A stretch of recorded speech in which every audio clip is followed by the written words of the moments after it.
In Depth with Dan Carter is brought to you by Ontario Power Generation, proud to be part of Durham Region. Hi everybody, good evening and thank you for joining us on our Tuesday edition here on In Depth on Studio 12 News.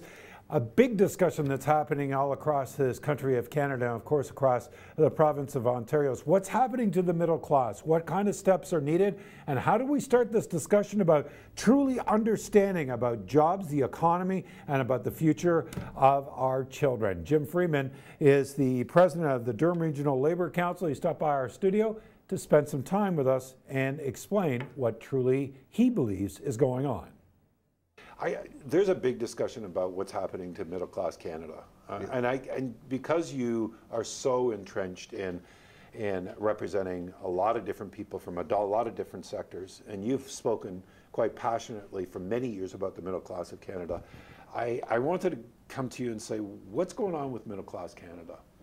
Well, you know, middle class, I always like to refer to it as working class, you know, because if you're not an owner, you're a worker, right? Right.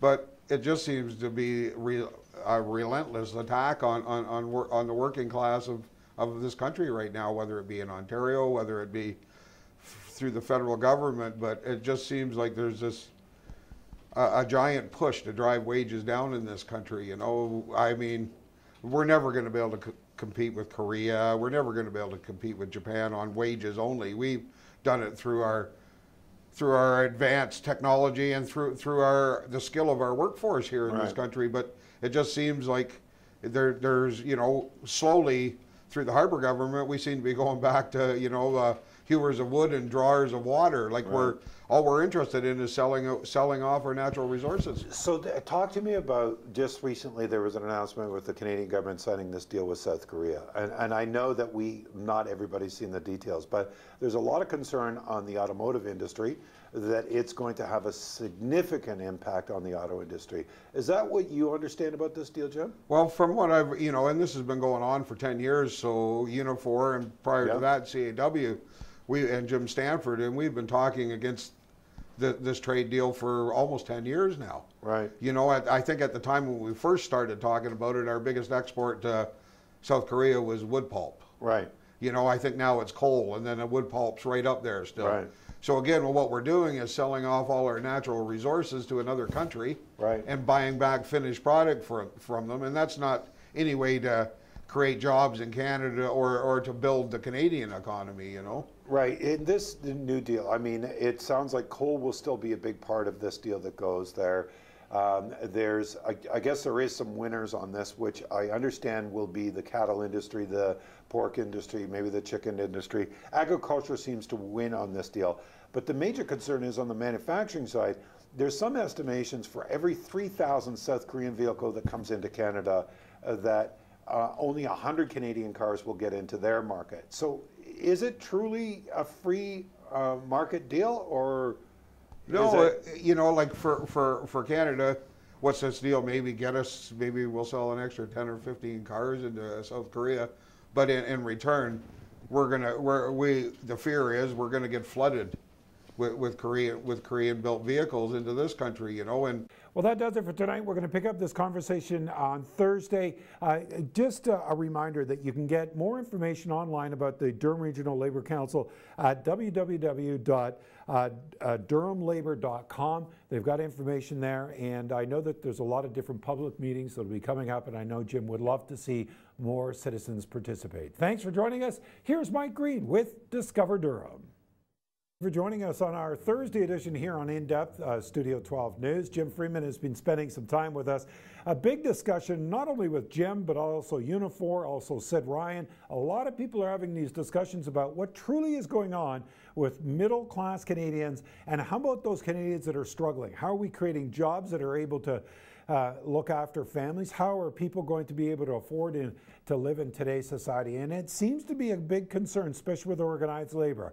I put the question to Jim about what's going on, what are the solutions, and what do we need to do as a public to be better informed to be able to have this public discussion about what's happening to middle-class Canadians. Last word on the South Korea deal. What's your gut feeling about this deal? Is it good for Canada or bad for Canada? In the long run, I think it's probably bad for Canada. Right. You know, at some point, we're going to run out of resources to sell them. Right. And so they're just going to move on, at least in the U.S. Right. part of the deal. There were some safeguards in there for their industry. There is none in our deal. Okay. Let's move on to something that concerns me, and I know that a lot of Canadians are concerned about it. Why aren't we having a national discussion about what truly is going on in the economy, Jim? I don't know. I mean, we're trying, you know, we're trying to have that discussion. It just seems like the especially in the federal government seems to want to whitewash any bad news at all and just continue on with this austerity agenda they seem to have, you know, whether it be to privatize, and I think their end goal is to privatize the post office. I mean, how they could believe that people would be happy about, you know, paying almost 50% more for a reduced service. Right. When it's not the model that any other countries Did use. that surprise you, that announcement, by the way? Yeah, it did. That really surprised me because there were so many other options, you know. I mean, and I'm old enough to remember when you could bank at the post office. Right. I'm old enough to remember when I wanted a money order, I went to the post office to get that money order. Right. You know, but they chose to get out of that business where every other country, I think it's in Australia or New Zealand, where more than 50% of the revenue from their postal service is generated through postal banking. Wow. So it's something we could do. It's something where a lot of small towns in Canada don't have access to a bank. Right. They go to a money machine or where but there is a post office in almost every town. Right. So there would be, and studies have proven it's a winner for them. Yeah. I you know, and this again is I guess there's been a lot of movement that's going on that I don't think anybody really understands what's going on in how the government is working or how their priorities are set. So do you get any sense, we hear from the government that the economy's doing great, it's creating jobs, and everything is rosy. Then we hear about food bank increases of the working poor. We're seeing poverty numbers not decrease but increase. We're hearing about the struggles about people trying to find full-time career jobs. There's lots of service jobs. So why is the message, or is one side telling the truth and the other side not telling the truth? Or is one side just communicating better than the other side communicating? Because when you ask average Canadians, I don't think they're really happy with where the economy is. No, and I guess probably one side has got a little bit more money to communicate their message than the rest of us do, which is the government, who's spending hundreds of millions of dollars running ads telling us how rosy things are. Well, a special thank you once again to Jim, and you can get more information, Durham Labour, www.durhamlabour.com. More information is available online. We'll pick up this conversation on Tuesday. Thanks for joining us. Here is Mike Green with Discover Durham. Thank you for joining us on our Tuesday edition here on In Depth Studio 12 News. Our conversation over the last little while has been about what's going on in the economy. Are average Canadians truly feeling the pinch when it comes to the economy? Are the jobs there that they need, not only for themselves, but how about their children? There's a lot of concern, and Labour is bringing this forward to be able to have a conversation. Jim Freeman is the president of the Durham Region Labour Council. He stopped by our studios to be able to share some of his concerns and some of his thoughts. At the same time, the majority of the jobs they're creating are part-time or self-employed, which could be anything from somebody creating a business to somebody that's now shoveling snow for a living, you know. Right. And they've got enough snow to shovel this season. I mean, not to talk about the weather, but they really do. So when you step back and you think of the people that you represent and the organizations that you belong to and the messaging you're trying to get out, what needs to change? What needs to change so that Canadians get engaged, that things start to be talked about? It's really hard to get that message out. You know, we had a big meeting a little over a week ago, 2 weeks ago now, and at the Unifor Union Hall with labor leaders to talk about that and to talk about austerity and how it really isn't working. In fact, it's costing us jobs. Mm-hmm. You know. The government's mantra about cutting business, the more taxes we cut for business, the more jobs they're going to create, just hasn't rung true at all for anybody in this country. I mean, estimates are over $500 billion, and they're calling it dead money that's just sitting there that businesses aren't investing, which they could. But I mean, on the other side of it, if you're a business, you're not going to spend money, no matter how many tax cuts a government gives you. You're not going to spend the money and produce more than you can sell. So I mean, I think our approach has been wrong-headed right from the start. We should be worried about putting more money in workers' hands, in the general, all workers' hands.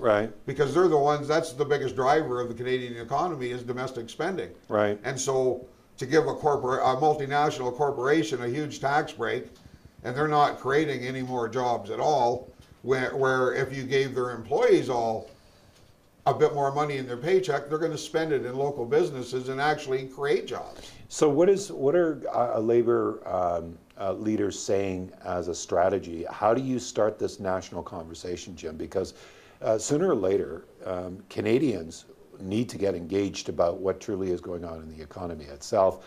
May it be their interpretation that it's doing very, very good, or their interpretation that it's doing very, very bad. So what does Labor do to get people engaged? Well, we started through the CLC with talking to leadership, and then what's CLC? I'm sorry. The Canadian Labour Congress. Thank you. Okay. So we started that about a year ago with their Fairness Works campaign, and we had they ran their first ad on TV there around September, October period. But that was to engage our own members, and we're following through on that with the Ontario Federation of Labour, who we brought together 250 to 300, well, over 300, I guess, because we had standing room only at the Unifor Hall, which were local labor leaders, to have that same discussion with them. Well, that's it for tonight. Thanks for joining us once again. More information online at www.durhamlabor.com. And I encourage everyone to be able to be informed about truly what's going on in the economy, truly what's happening in the jobs. And I know that there's a lot of discussion about youth unemployment, not only in Ontario, but all across this country. And I think all of us have a responsibility being well equipped and well informed so that we can have this conversation as we move forward. Thanks for joining us. To take you out, here's Mike Green with Discover Durham. Hi everybody, good evening, and thank you for joining us on the Thursday edition. Jim Freeman, last segment with Jim, and we're going to spend some time with him again tonight. Middle-class Canadians, new jobs, investment, manufacturing, where the economy is going, and a discussion that needs to happen, Jim believes, with all Ontarians. We're going to have a municipal election this year, probably a provincial election, and there is some rumors about a federal election that could happen in 2014. Truly being able to bring the issues that are affecting communities and families and middle-class Canadians, and matter of fact, not only middle-class Canadians, but also those that struggle on a day-to-day basis. It's an important subject matter, and Jim wants to make sure that people start talking about it today. Absolutely, we need to start to listen to young people more and more, and we've been working quite closely actually for the last few years with the students at the Student Association at the university. Because a lot of them do get it. And I mean, they're graduating with small mortgages. And looking at service jobs. So they do get it. Do you guys have an idea as Labor how you can get Canada back on track, Jim? Well, I mean, I think we have to develop a couple strategies. We have to develop a manufacturing strategy, where and a buy local, buy Canadian type of a strategy, so that we are putting Canadians to work. I mean, I believe we have to do that. I know the free trade agreements we've been signing really stop us from doing a lot of that. So I think we need to relook a lot of those trade deals before we actually sign them. To see if what is actual going to be the net benefit. So, and we have to stop this. I mean, corporations in Canada pay some of the lowest taxes in the world right now. And we're being told they need to have less, they need to pay less and less tax.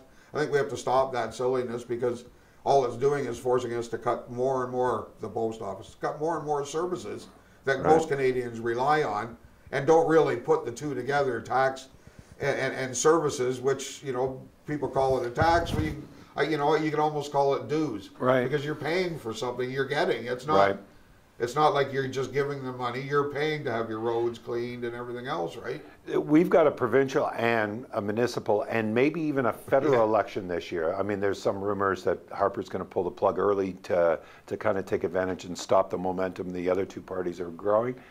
Many people are saying that Hudak can't wait to be able to have the chance to be able to pull the rug from the Liberal government in the province of Ontario. And of course, we have a municipal election. Is this not the time that we need to have a serious discussion about these issues, Jim? Yeah, there isn't a better time. This is actually the time when all politicians will actually start to listen. So what are the questions we should ask them to hold them accountable, Jim? Well, I mean, from Tim Hudak's side of it, if I was asking Tim Hudak questions, I would ask him, you know, how he thinks bringing right to work, although he said he's backing away from right to work. I don't believe he is for a minute. Right.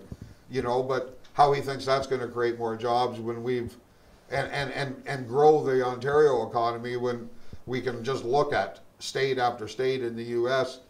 that the wages are lower. Well, thanks for joining us. We'll be back with you next week. Great information from Jim. There will be more public meetings. There'll be more public discussions. There'll be lots of opportunity to talk to MPs and MPPs, local members of council. It's important that Canadians and Ontarians get involved and truly ask those questions about what kind of future is ahead for our children and our grandchildren, and even ask those questions about how do we start building an economy where more jobs can be created, not less jobs. Thanks for joining us. Here's Mike Green with Discover Durham.